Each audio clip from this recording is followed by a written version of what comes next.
जय हिंद and welcome to total beings. History का section 1 the rise of nationalism in Europe का last chapter nationalism and imperialism आज अपन पढ़ने वाले हैं और इसके साथ इस सेक्शन को ख़त्म करेंगे।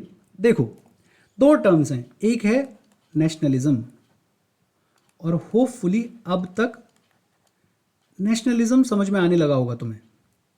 अगर बहुत बेसिक सेंस में बोला जाए तो नेशनलिज्म एक आइडियोलॉजी है, एक ऐसी फीलिंग है जिसके थ्रू लोगों को यूनाइट किया जाता है in the name of nation. Nation के नाम पे जब लोगों को यूनाइट किया जाए तो उस फीलिंग को, उस आइडियोलॉजी को क्या कहते हैं? नेशनलिज्म। और दूसरा टर्म है इंपीरियलिज्म। अब ये इंपीरियलिज्म क्या होता है ये समझो। देखो, जब कोई एक कंट्री किसी दूसरी कंट्री की पॉलिटी को, उसकी इकोनॉमी को, उसके रिसोर्सेस को जबरदस्ती कंट्रोल करती है और उनको यूज करती है अपने फायदे के लिए, उसे क्या बोलते हैं? इंपीरियलिज्म। फॉर एग्जाम्पल, ब्रिटेन ने इंडिया के रिसोर्सेस को, उसकी इकोनॉमी को, उसकी पॉलिटी को जबरदस्ती कंट्रोल किया लगभग 200 साल और उन रिसोर्सेस को यूज किया अपने फायदे के लिए, ब्रिटेन के फायदे के लिए। तो ब्रिटेन एसेंशियली क्या फॉलो कर रहा था? Imperialistic policy. देखो, imperialism, whenever a country forcefully controls the polity and economy of an area outside its territory for the benefit of the mother country, it is called imperialism. अच्छा, 18th century में nationalism नाम की ये चिड़िया जब उड़ी तो इसका सेंस बहुत ब्रॉड था, इसके मायने बहुत पॉजिटिव थे। एसेंशियली लिबरल मिडिल क्लास ने नेशनलिज्म को यूज किया लोगों को यूनाइट करने के लिए। यह कहा कि हम मोनार्की को हटाएंगे, एक ऐसा देश बनाएंगे जहां पे हमारे राइट्स की बात होगी, जहां पे हमारी चुनी हुई सरकार होगी। एसेंशियली नेशनलिज्म के थ्रू नेशन बिल्डिंग हो रही थी। लेकिन जब 19th सेंचुरी में यूरोप में पावरफुल नेशंस बन गए, जैसे जर्मनी, फ्रांस, ब्रिटेन वगैरह, तो इसी नेशनलिज्म को यूज किया गया अपने इंपीरियलिस्टिक एम्स को, अपने इंपीरियलिस्टिक गोल्स को फुलफिल करने के लिए। सोच छोटी हो गई, नेशनलिज्म को एक छोटे डब्बे में बंद कर दिया इन्होंने, और इन्होंने क्या किया? दूसरे कंट्रीज पे जाके कब्जा करना शुरू किया। और जब लोगों ने इस पे सवाल उठाए तो इन्होंने क्या बोला अपने लोगों को कि यार, अभी भी जहां हमने कब्जा किया हुआ है वहां के रिसोर्सेज को हम यूज करेंगे अपने नेशन की ग्रोथ के लिए। पहले नेशनलिज्म था अपने नेशन को बनाने के लिए, अब नेशनलिज्म था कि हां, बना तो अपने नेशन को रहे लेकिन किसी और दूसरी कंट्री के एक्सपेंस पे, किसी और दूसरी कंट्री को डिस्ट्रॉय करके, उसको कंट्रोल करके नेशनलिज्म सकरा हो गया। देखो, by the last quarter of the 19th century nationalism no longer retained its idealistic liberal democratic sentiment. जो ओरिजिनल सेंटिमेंट था कि यार नेशनलिज्म के थ्रू नेशन बनाएंगे, वो खत्म हो गया, वो रिटेन नहीं हो पाया, और उसकी जगह पे it became a narrow creed. सोच छोटी हो गई with limited ends. The major European powers in turn manipulated the nationalist aspirations of the subject people in Europe to further their own imperialistic aims. अच्छा, जब ये इंपीरियलिज्म की लड़ाई चली, नेशनल स्ट्रगल चली, तो 1871 के बाद सबसे पहली और सबसे इंपॉर्टेंट स्ट्रगल हुई बाल्कन रीजन में। The most serious source of nationalist tension in Europe after 1871 was the area called the Balkans. अब ये बाल्कन्स क्या है? देखो, ये जो रीजन है मैप में, ये वाला, ये पूरा रीजन, इस रीजन को अपन क्या बोलते हैं? इस रीजन को बोला जाता है बाल्कन रीजन। क्या बोला जाता है? Balkan reason. और इस बाल्कन रीजन में आज कौन कौन से नेशंस हैं? Romania, Bulgaria, Macedonia, Greece, Albania, Slovenia, Serbia वगैरह वगैरह। और इस रीजन में रहते हैं स्लाव रेस के लोग। कौन सी रेस? Slav race. जैसे अपने यहाँ पे आर्यन रेस के लोग मिलते हैं, वैसे यहाँ पे कौन से मिलते हैं? स्लाव रेस के लोग। और इस बाल्कन रीजन की कहानी क्या है? इस बाल्कन रीजन की कहानी ये है कि 14th-15th सेंचुरी से पहले ये रीजन इंडिपेंडेंट हुआ करता था। मतलब इनके अपने राजा होते थे जो कि इंडिपेंडेंटली रूल करते थे। 15th सेंचुरी में यहाँ पे एक एम्पायर आया जिसे बोलते हैं ऑटोमन एम्पायर। और इस ऑटोमन एम्पायर ने लगभग पूरे बाल्कन रीजन को अपने कब्जे में ले लिया, कंट्रोल में ले लिया। और फिर ये बाल्कन रीजन ऑटोमन एम्पायर के कब्जे में रहा लगभग 300 साल। अच्छा, 300 साल ये कब्जे में रहा। 300 साल के बाद एक तरफ तो ऑटोमन एम्पायर जो है वो वीक होना शुरू हो गया, कमज़ोर होना शुरू हो गया। और उसी दौर में पूरे यूरोप में नेशनलिज्म नाम की चिड़िया उड़ रही थी। लोग बात कर रहे थे कि यार हमें इंडिपेंडेंट होना है, हमें नेशन बनना है, हमें अपना नेशन खड़ा करना है, हमें राजाशाही को हटाना है। इसका इम्पैक्ट इस बाल्कन रीजन में भी दिखा। अब एक तरफ तो एम्पायर वीक हो रहा है, दूसरी तरफ लोग उठ रहे हैं, खड़े हो रहे हैं नेशन बिल्डिंग के लिए। लोग ये कह रहे हैं कि हमें इंडिपेंडेंट करो। तो फिर लड़ाई चालू हुई, स्ट्रगल चालू हुई। और इस ऑटोमन एम्पायर ने भरपूर कोशिश करी, हर तरीके से खुद को मॉडर्नाइज किया, बहुत सारे इंटरनल रिफॉर्म्स किए, कोशिश करी हर कि किसी भी तरह से ऑटोमन एम्पायर बना रहे, खड़ा रहे, लेकिन टिक नहीं पाया। और धीरे धीरे इस बाल्कन रीजन में से नेशंस अलग होने लगे, डिसइंटीग्रेट होने लगे, छोटे छोटे टुकड़े होने लगे और अलग होकर इंडिपेंडेंट होना शुरू कर दिया। फॉर एग्जाम्पल, अपन ने एक ट्रीटी पढ़ी थी, ट्रीटी ऑफ कॉन्स्टेंटिनोपल 1832 में साइन हुई। इसके थ्रू क्या बना? ग्रीस जो है वो इंडिपेंडेंट नेशन बना। ये देखो ग्रीस ऑटोमन एम्पायर का हिस्सा होता था। ऐसे ही सारे नेशंस टूटना शुरू हो गए, इंडिपेंडेंट बनने लग गए। और इन्होंने दावे क्या रखे? इन्होंने बोला यार हम पहले भी इंडिपेंडेंट होते थे, हमारी हिस्ट्री है इंडिपेंडेंट, तो हमें इंडिपेंडेंट होने का हक है। तो ये लोग इंडिपेंडेंट होने लग गए। बट एक दिक्कत हुई। दिक्कत ये हुई कि जब ये नेशंस इंडिपेंडेंट होने लगे तो ये लोग आपस में लड़ने लगे। आपस में क्यों लड़ने लगे? कि ज़्यादा से ज़्यादा टेरिटरी मेरे पास आए। अब भाई जब नया नेशन बन रहा है तो वो चाहता है ना कि यार ज़्यादा से ज़्यादा टेरिटरी मेरे पास आए, सबसे पावरफुल नेशन बन के मैं उभरूँ। इसी चक्कर में ये लोग आपस में लड़ने लग गए।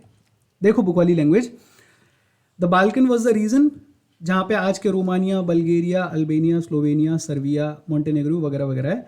और यहाँ पे कौन रहते हैं? स्लाव रेस के लोग। कौन से रेस के लोग? स्लाव रेस के लोग। और ये Balkan was under the control of Ottoman empire. किसके कंट्रोल में था? ऑटोमन एम्पायर के कंट्रोल में। The spread of ideas of romantic nationalism, जब नेशनलिज्म का आइडिया जो है जब ये फैलने लगा बाल्कन रीजन में, तो it led to the disintegration of the Ottoman empire. Disintegration मतलब छोटे छोटे टुकड़ों में टूटना। ऑटोमन एम्पायर छोटे छोटे टुकड़ों में टूटने लगा और बाल्कन रीजन के नेशंस जो है वो इंडिपेंडेंट होने लगे। देखो, all through the 19th century the Ottoman empire, अच्छा इस ऑटोमन एम्पायर ने भरपूर कोशिश करी, sought to strengthen itself through modernisation किया, इंटरनल रिफॉर्म्स किए, बट सक्सेस नहीं मिली, very little success. One by one its European subject nationalities, जितने भी इसके यूरोपियन नेशंस थे, they broke away and declared independence. और जब इंडिपेंडेंस डिक्लेयर कर रहे थे तो ये जो बाल्कन पीपल थे, ये जो बाल्कन नेशंस थे, इन्होंने क्या बोला? इन्होंने क्या क्लेम रखे? Their claims for independence and political rights on nationalities and used history to prove that they had once been independent. इन्होंने कहा यार हम पहले भी आजाद हुआ करते थे, अब क्यों नहीं हो सकते? तो ये इंडिपेंडेंट होने लगे। लेकिन दिक्कत एक हुई, the Balkan states were fiercely jealous of each other. एक दूसरे से जलते थे ये लोग। And each hoped to gain more territory at the expense of others. ये आपस में लड़ने लग गए लोग बाग कि यार मुझे ज़्यादा टेरिटरी चाहिए, मुझे ज़्यादा टेरिटरी चाहिए। एक लड़ाई तो ये चल रही है इस बाल्कन रीजन में, ये रहा बाल्कन रीजन। इसमें एक लड़ाई तो ये चल रही है कि यार ज़्यादा से ज़्यादा टेरिटरी मेरे पास आए, ज़्यादा से ज़्यादा स्ट्रांग मैं बनूं। दूसरी लड़ाई और शुरू हुई। इसके आसपास हैं यूरोपियन पावर्स, जैसे जर्मनी, फ्रांस, ब्रिटेन, रशिया, ये सब इसके आसपास हैं। और देखो, ये बाल्कन रीजन के जस्ट इधर है एशिया और इधर है अफ्रीका। अब देखो, इधर बाल्कन रीजन का अगर मैप ढंग से देखा है तुमने, तो मैप में थोड़ा सा ध्यान से देखो, ये जो नीचे वाला हिस्सा है, ये वाला मेडिटेरियन सी है। यहाँ पे मेडिटेरियन सी के जस्ट नीचे अफ्रीका है। मेडिटेरियन सी से एक रास्ता जाता है इंडिया के लिए इधर से, और एक लैंड रूट भी जाता है एशिया के लिए। तो देखो, ये जो ग्रेट यूरोपियन पावर्स हैं, इनकी कॉलोनीज थी एशिया और अफ्रीका में। जैसे ब्रिटेन की कॉलोनी थी इंडिया। अब देखो, जो भी इस बाल्कन रीजन को कंट्रोल करेगा वो इस मेडिटेरियन सी वाले रूट को भी कंट्रोल करेगा और इस लैंड रूट को भी कंट्रोल करेगा। और जो भी इस लैंड रूट को कंट्रोल करेगा वो एशिया और अफ्रीका की जितनी भी कॉलोनीज हैं उनकी इकोनॉमी को कंट्रोल करेगा, और जो भी इकोनॉमी को कंट्रोल करेगा वो सबसे ज़्यादा पावरफुल होगा। और सारा गेम क्या है? पावर का। लड़ाई किसकी है? पावर की।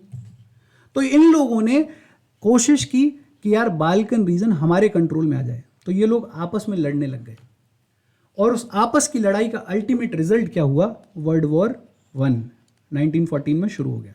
इसके और भी रीजन हैं वर्ल्ड वॉर 1 के, लेकिन एक रीजन ये भी है, बहुत सिंपल है ना, कि भाई बाल्कन रीजन है, ये एक तो आपस में लड़ रहे हैं, और इसके पास में ये पावरफुल यूरोपियन नेशंस हैं जिनकी एशिया और अफ्रीका में कॉलोनीज हैं।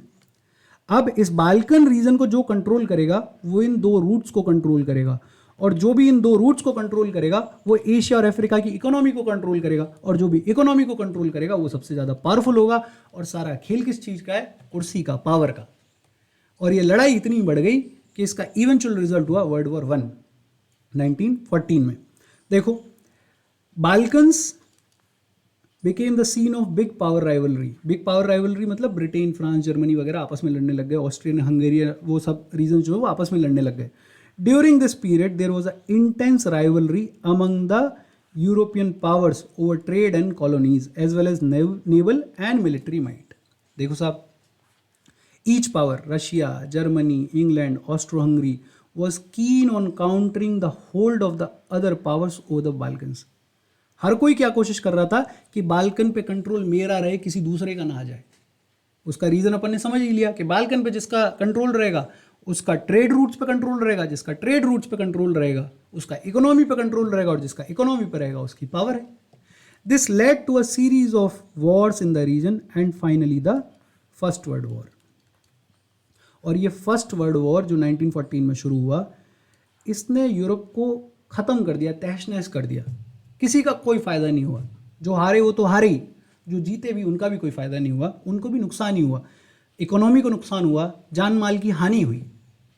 लेकिन इसका एक आउटकम जरूर निकला कि जब ये लोग ब्रिटेन, फ्रांस, जर्मनी ये सब लड़ने में बिजी थे, तो इनकी जो एशिया में, अफ्रीका में कॉलोनीज थी, यहाँ के लोगों ने इस इम्पेरियलिस्टिक रूल के अगेंस्ट में लड़ना शुरू किया और बोला कि हमें चाहिए आज़ादी, हमें चाहिए इंडिपेंडेंस।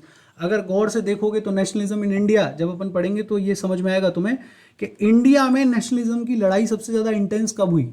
1915 में, जब गांधी जी वापस आए। और ये वर्ल्ड वॉर 1 कब हो रहा है? 1914 से लेके 1918 तक। मतलब सेम टाइम पे जब ब्रिटेन वर्ल्ड वॉर 1 में लड़ने में बिजी था, जब इकोनॉमिकली और पॉलिटिकली और पावर वाइज ये लोग वीक हो रहे थे, उस टाइम पे हमारे यहाँ पे इंडिपेंडेंस की डिमांड सबसे ज़्यादा तेज हुई। तो कॉलोनीज में जितने भी लोग थे उन्होंने इन नेशंस के अगेंस्ट लड़ना शुरू किया। उन्होंने बोला कि यार हमें हमारी आज़ादी दो, लेकिन हमारा जो इंडिपेंडेंस है वो इनके इंडिपेंडेंस से अलग है, सॉरी इनके नेशन से अलग है। इनका नेशन कैसे बना? इनका नेशन बना राजाशाही के अगेंस्ट लड़के, मुनार्की के अगेंस्ट लड़के। इन्होंने बोला कि राजाशाही को हटा के नेशन बनाया। हमारा जो नेशन है वो किसी राजाशाही के अगेंस्ट लड़के नहीं बना है, हमारा नेशन बना है इन इंपीरियलिस्टिक पावर्स के अगेंस्ट में लड़के। कोई दूसरा नेशन जिसने हम पे कब्जा किया हुआ था, हम उसके अगेंस्ट लड़े, हम किसी राजाशाही के अगेंस्ट नहीं लड़े। देखो, but meanwhile many countries in the world which had been colonized by the European powers in the 19th century began to oppose imperial domination. इन्होंने बोला भैया आज़ादी दो, इंपीरियलिज्म ये जो तुम्हारा चल रहा है इसको ख़त्म करो, इसको हटाओ। ये इसके अगेंस्ट लड़ने लगे। The anti imperial movements that developed everywhere were nationalist in the sense that they all struggle to form independent nation states. इनको था कि यार हमें अपना इंडिपेंडेंट नेशन स्टेट बनाना है, and they were inspired by a sense of collective national unity. और इनमें जो sense of collective national unity आई वो क्यों आई? क्योंकि ये लड़ रहे थे इंपीरियलिज्म के अगेंस्ट। ये जो ब्रिटेन वगैरह, ये जो यूरोप में फ्रांस वगैरह, जर्मनी वगैरह बने थे, यहाँ सेंस ऑफ कलेक्टिव आइडेंटिटी क्यों आई थी? राजाशाही के अगेंस्ट लड़ने के कारण, कि हमें भैया राजा को हटाना है। हमारे यहाँ पे क्यों आई? कि हमें इन पावर्स को हटाना है, हमें इंपीरियलिज्म के अगेंस्ट लड़ना है। European ideas of nationalism were nowhere replicated. तो हमारे आइडियाज़ और उनके आइडियाज़ थोड़े अलग थे। उनके यहाँ लड़ाई थी राजाशाही की और हमारे यहाँ लड़ाई थी इन imperialistic nations के अगेंस्ट में। But the idea that societies should be organised into nation states came to be accepted as natural and universal. कि भैया सोसाइटीज़ को नेशन स्टेट्स ही बनना चाहिए, वो नेचुरल हुआ, वो यूनिवर्सल हुआ, उसको सबने एक्सेप्ट किया। ये सेक्शन हिस्ट्री का इसके साथ ख़त्म हो गया। यहाँ तक और इसमें कोई डाउट हो तो प्लीज़ कमेंट। बाकी बस अपना ध्यान रखो, माता पिता का ध्यान रखो। Thank you very much.